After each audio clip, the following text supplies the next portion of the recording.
I'm back again with Christa Foley, manager of HR at Zappos, and we were just talking about her job and the number of positions she has to fill and how that's evolved over time.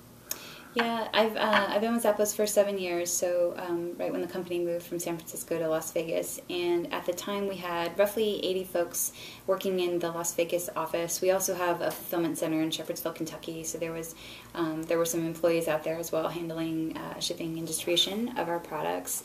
And then it's just been super rapid growth ever since then. We've been almost doubling year over year with our headcount to the point where today, at least in Las Vegas, company-wide we have about 4,500 people. In Las Vegas we have about 1,700 people.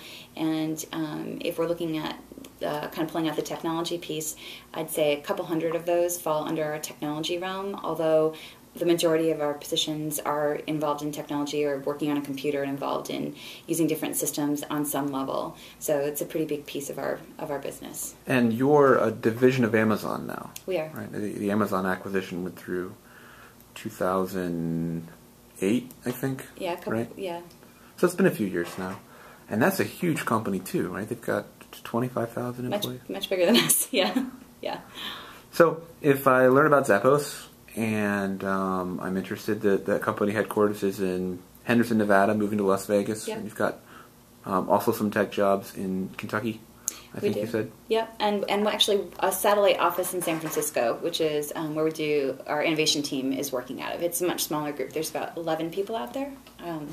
But yeah, the majority of the tech positions we have open would fall in Vegas, but you should also, if you're interested, be checking out spots in Kentucky and SF as well. So how can I know if Zappos is a good fit for me, and if I think it's a good fit, how can I differentiate myself?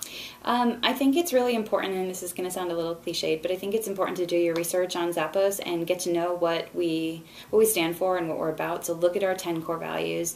We have a really robust blog on Zappos.com that will give you probably more information than you want about what our culture is like and what we do here. There's, kind of the sales and fashion piece of it too, but there's a whole bunch on just what it's like to work in the office. We do have a career page, jobs.zappos.com, if you wanted to look at specific jobs there. But I think first and foremost is making sure that you're comfortable with kind of who we are and what we stand for. And then if that seems right and you have a certain skill set that you think is applicable or that would be of interest to us, I'm going to say for sure I'm an HR person that you should go to the career page and apply there. But as far as differentiating yourself, there are so many different ways to do that. As a company, we're really active on social media. That's a great way to get your foot in the door and have what feels like a more real conversation, honestly, than sometimes a candidate HR experience back and forth through an applicant tracking system. Most of us are on Twitter, lots of us on Facebook. LinkedIn's always a good resource as well. We've started asking people over the past year and a half that instead of putting in a cover letter, that they consider doing a cover letter video, because that's been a really good way for us to see if people, at that first kind of touch point, if they're going to be a good match with us.